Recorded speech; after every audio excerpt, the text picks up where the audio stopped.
Finally, he's out of the race and Kamala Harris is in. Good morning. Thank you for watching. I'm Shakil 5858. I am Ahmed Budnam. I am thankful to all international news resources and my team. Following are the news which have been reported by American, European, Asian, African, Australian, Canadian channels and AP, AFP and Reuters news agencies. Houthi of Yemen fired a missile for Israel. Israeli bombing is continuing in Gaza. Paris Olympics 4 days to go. Now watch the world channels.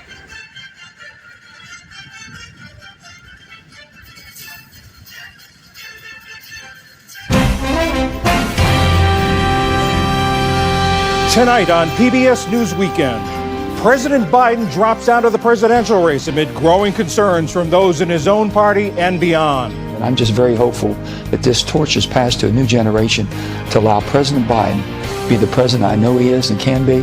Then, as Democrats look ahead to picking a new candidate, how will he navigate election laws?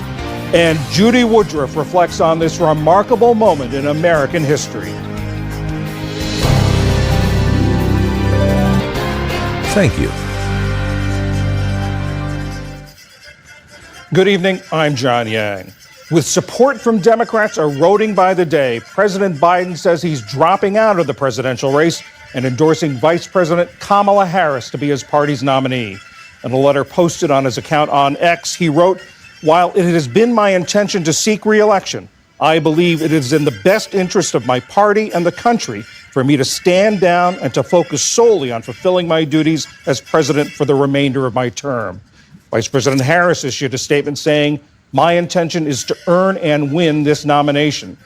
Mr. Biden said he'd address the nation later this week to more fully explain his decision. For now, he remains in isolation at his beach house in Delaware with COVID. Now, Laura Barone Lopez covers the White House, Lisa Desjardins covers Congress and the Trump campaign, and Domenico Montanaro is senior political editor and correspondent for NPR. Lisa, I want to be...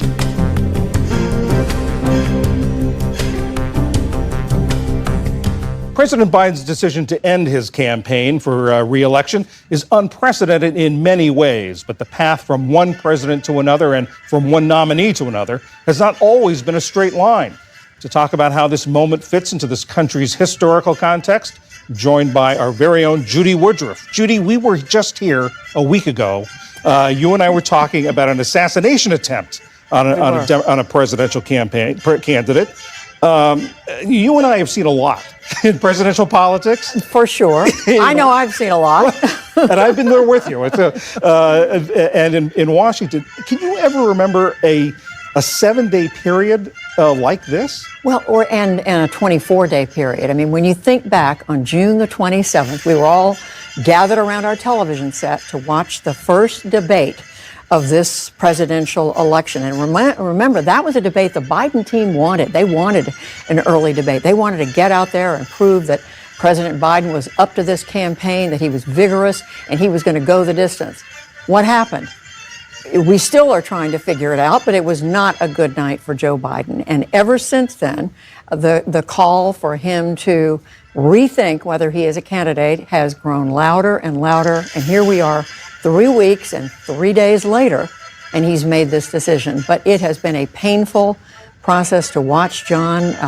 One can only imagine what's been going on with him personally, with his family, with his closest advisors, for all the reporting we've seen. And here we are. Everything has changed. We've had presidents drop re-election bids before. Harry Truman in 1948 and Lyndon Johnson in 1968. But back then, he did it much earlier. He was being pressed by the Vietnam War and other issues. This time, the president decided against it because of physical questions or questions about his health. And that is what makes it unprecedented. You're right. Harry Truman, LBJ, both of them faced opposition in their own party. They both made the announcement in March of election year that they were not seeking re-election. We are in late July. We are less than 4 weeks from the convention. And you're right. And the president is citing, he doesn't say that in the statement, but it's clear. I mean, what has happened is questions were raised about whether he had the physical, the mental, the emotional, the cognitive ability to carry out another 4-year term. There is other news. New details are emerging about the assassination attempt against former President Trump as the House prepares to interrogate the head of the Secret Service. A week after denying it, the Secret Service acknowledged that it had turned down requests from the Trump detail for extra federal resources over the past 2 years. Now lawmakers in both parties are demanding answers, with many Republicans calling on Secret Service Director Kimberly Cheadle to resign. We need the Secret Service to do one simple thing: protect our presidents and former presidents in these cases.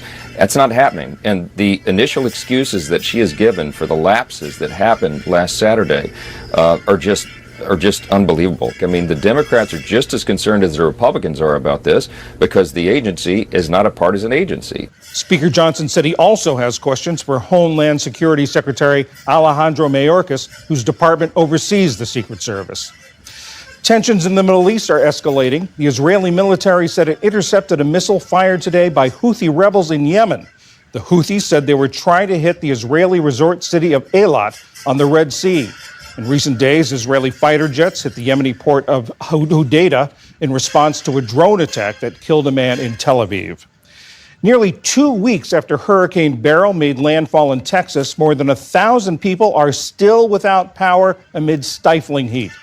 More than half of the 23 storm-related deaths are now being blamed on heat.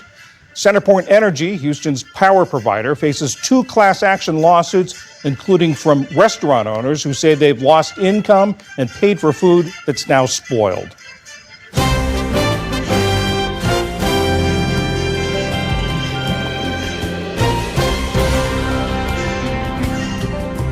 And that is PBS News Weekend for this remarkable.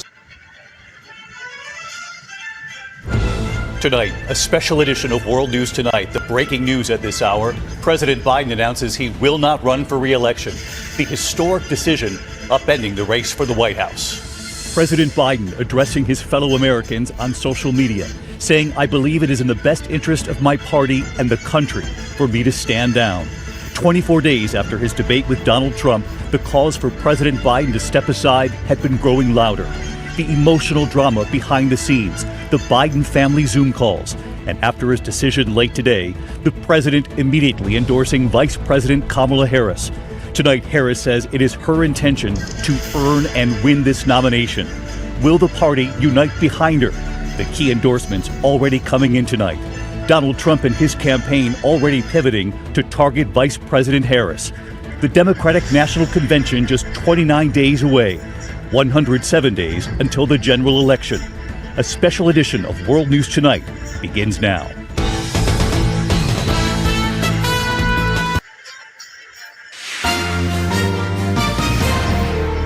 Breaking news this Sunday night: Joe Biden drops out. The American president announces he will not run for re-election. Today, he's made a very difficult decision in the best interest of our nation.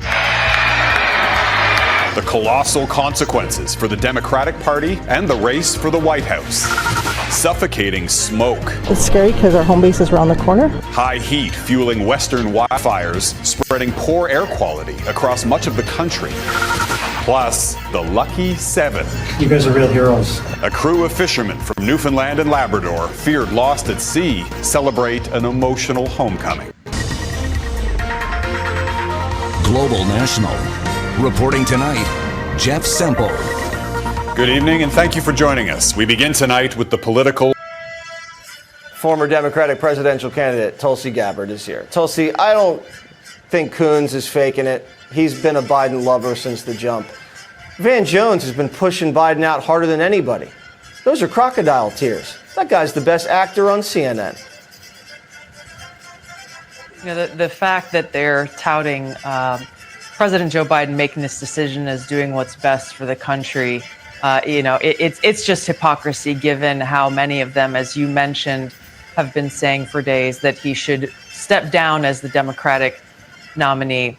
I think the thing here to focus on, Jesse, is all of these different calls and questions come up about what happens next. Whether Joe Biden is actually resigns or he doesn't. We just got to remember nothing's going to change. If Kamala Harris is the nominee or some other Democrat is the nominee, nothing else is going to change. Joe Biden has been the figurehead for people behind the scenes who have been calling the shots. The same will happen if Kamala Harris is elected president or other Democrats. The fact is we've got unelected power elite in Washington coming from the military-industrial complex, national security state, working with their friends in the big industrial propaganda media. They all just want to stay in power, so they don't really actually care at all about Joe Biden, no matter how many crocodile tears they shed. They're going to look for the best horse that they think will help them win and back that person. Kamala is probably easier to manipulate than Joe Biden. At least Joe Biden knew who was who in Washington. Kamala's spring chicken. She's brand new in this scene. She doesn't know anybody. She doesn't know where it's coming from. You certainly did, though. Remember on that debate? You tangled with Kamala. Let's watch this. Senator Harris says she's proud of her record as a prosecutor and that she'll be a prosecutor president, but I'm deeply concerned about this record.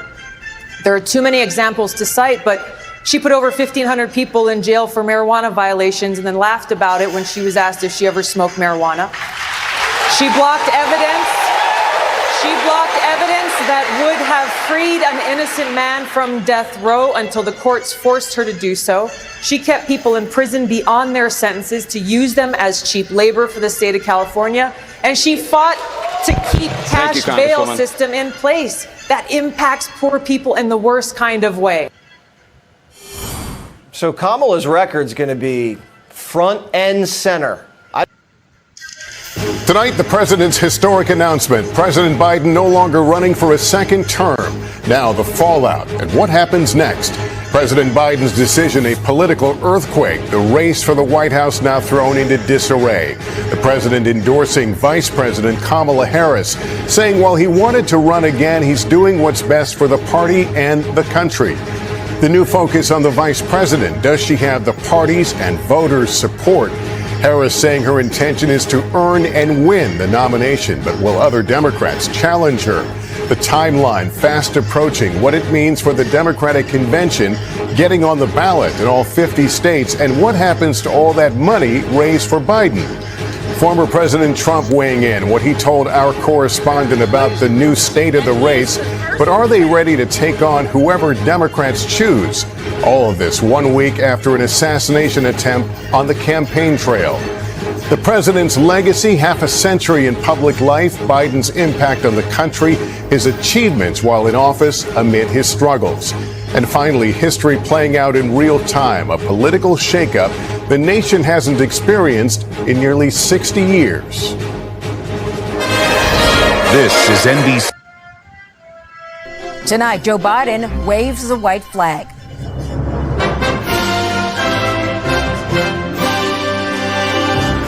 The leader pulls out of the presidential race. A moment of sadness here, at the same time, a lot of excitement for our country. And backs Vice President Kamala Harris to take the ticket. Selfless act by Joe Biden that he really gave up something he wanted. The pending process to decide the next Democratic nominee. Plus, facing the unknown in Canada. How's this going to unfold? The truthful answer is no one knows. And the wildfires fueled by unrelenting heat. Our main concern is just getting our livestock out of the way. Communities evacuate to escape the danger. Currently burning at close to 15,000 hectares.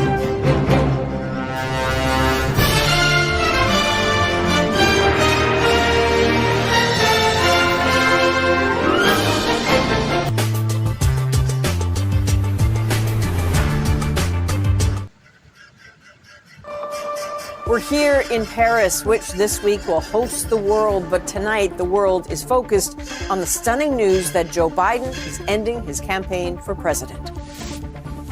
I think it was time for him to move on. Biden drops out. Kamala Harris says she's in, upending the race. I was surprised, but I'm glad he did the right thing. The sudden decision, the avalanche of endorsements, and the Democrats' urgent push for unity. She's going to be able to take on Donald Trump and prosecute the case. We break down what happens now, just over 100 days left in the campaign. And here in Canada, a remarkable story of survival on the North Atlantic. They're being called the Lucky Seven, rescued after nearly 3 days on a life raft off the coast of Newfoundland. When I heard that chopper come over, all the warmth was back in my body, I'll tell you that. How they were found in the nick of time, and the emotional homecoming. Thousands evacuated in Alberta and BC. They know it's close, and I see the asses. As heat and smoke settle over Western Canada. From CBC News, this is The National with Ian Hannah-Mansing and Chief Correspondent Adrian Arsenault in Paris. Thank you for joining us with just Tonight, the breaking and historic news. President Biden says he will not seek a second term, ending his campaign and endorsing Vice President Kamala Harris for the nomination. What led to this decision, including the growing calls from Biden's own party to step aside, and what this means for the election in November. President Biden took the honorable path today, and he did it for all the right reasons. He did it because he knows that our democracy is on the line. A special edition of the CBS Evening News starts now.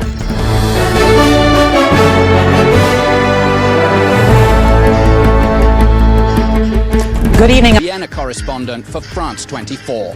There's more to Austria than mountains, lakes and coffee houses, as wonderful as they are. Vienna is a seat of the United Nations and hosts international organizations, so there's plenty of high-profile diplomacy to cover. And every now and then, Austrian national politics goes global. Anthony Mills, one of the 200 France 24 correspondents around the world.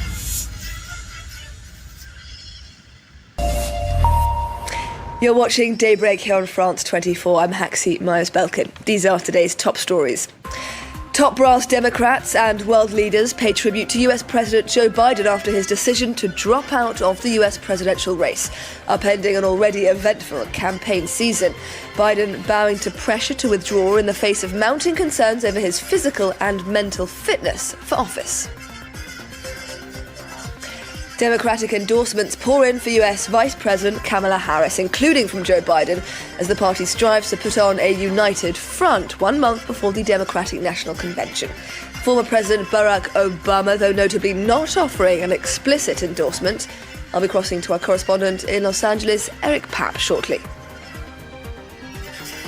And the Paris Olympics opening ceremony is now just 4 days away.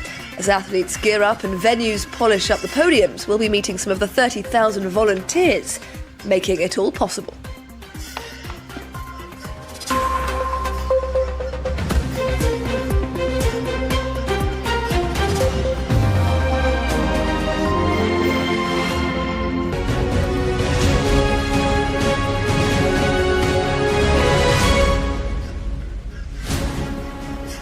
Good morning. It's 6 o'clock, 1 a.m. here in Washington, D.C.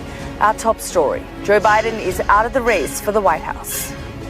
It's Monday, the 22nd of July. From the seclusion of his Delaware beach house, Joe Biden issues a statement. He will not seek a second term after months of speculation over his fitness for office. Several would-be Democratic contenders follow Mr. Biden's lead and endorse Kamala Harris to replace him. Meanwhile, Donald Trump wastes no time pivoting his attacks on the vice president, as Republicans demand Mr. Biden resign immediately. It's a development that takes this presidential race into uncharted territory. Will have reaction from around the world. Also to come on The Breakfast Show over the course of the morning. Here in the UK, the Prime Minister delivers a speech to outline his plan to fix what he calls Britain's fragmented and broken skills training system. And Xander Schauffele has won his second major of the golf season. We'll show you how he did it this hour.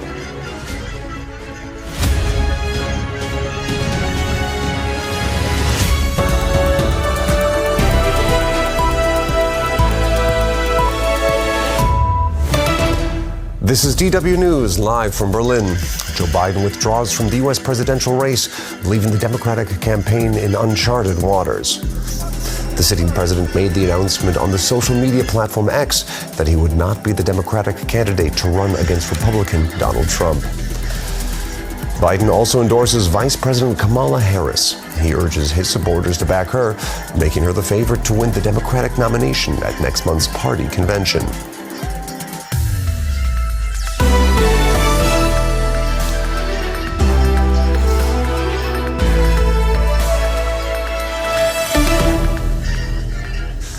I'm Aaron Tilton in Berlin. This is Global Watch. Hello and a very warm welcome to all of our viewers all over the world. I'm Philip Hampshire. And I'm Niduning, and you're watching a special 75-minute edition of Global Watch on CGTN today. First of all, the headlines.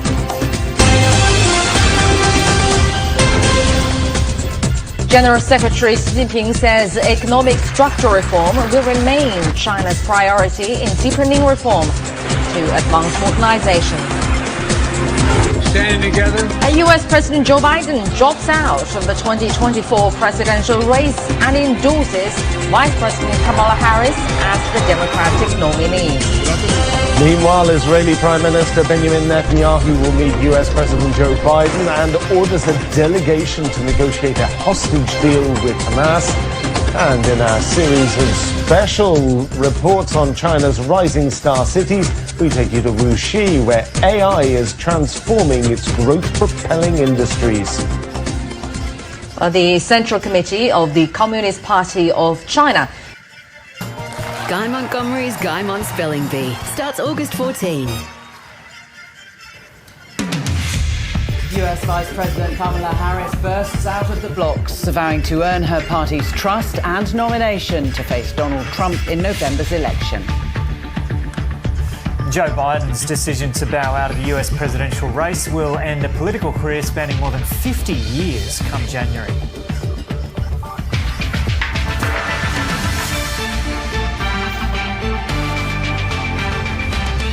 Also ahead, a woman accused of the fatal hit and run of a mother outside a childcare centre south of Brisbane is remanded in custody. It is Oscar Piastri, Grand Prix winner in Hungary. And Oscar Piastri becomes only the 5th Australian to win a Grand Prix, taking out the Hungarian Formula One.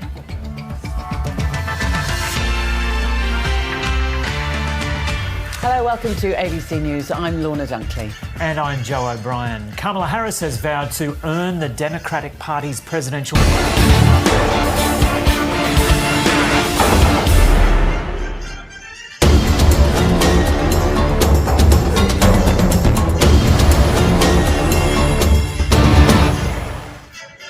Chaos in Bangladesh as people took to the streets over the past weeks in a student-led protest against a controversial quota system for government jobs. At least 100 people are believed to have died in the violence as the government imposed a communications blackout and protesters clashed with security forces. Frustrated by the lack of job opportunities after graduation, students argued that the quota system is discriminatory. But on Sunday, the country's Supreme Court scaled back the job quotas. It ordered that 93% of government jobs should be allocated on a merit basis, and only the remaining 7% be left for relatives of veterans of Bangladesh's 1971 War of Independence and other categories. The government's internet blackout and nationwide curfew remain in force, however, with a 2-hour window on Sunday afternoon for people to run essential errands. And Sunday and Monday have been declared public holidays, with only emergency services allowed to operate.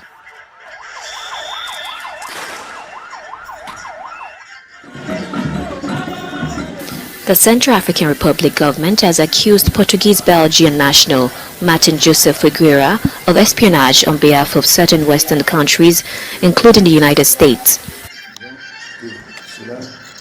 During a press conference at the presidential palace, President Akenja Tudura's advisor clarified the situation regarding the member of the American imprisonment. As authorities in Nigeria work to combat a recent spread of cholera in parts of the country, medical experts have advised residents to practice proper hygiene while handling food and liquid substances. Dr. Adewale Adeleye said proper hand washing, safe water and food preparation is one of the...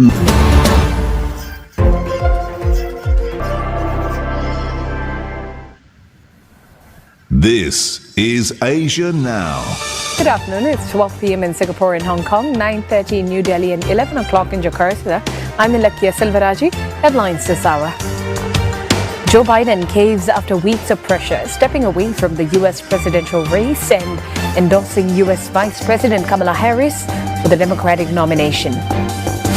China releases the full text of its resolution following the so-called Third Plenum, the 5-year plan prioritizing national security and economic resilience amid growing conflicts with the West. Bangladesh's Supreme Court stops short of abolishing a controversial government job quota system, but it has been scaled back after violent clashes between student protesters and police killed more than 130 people.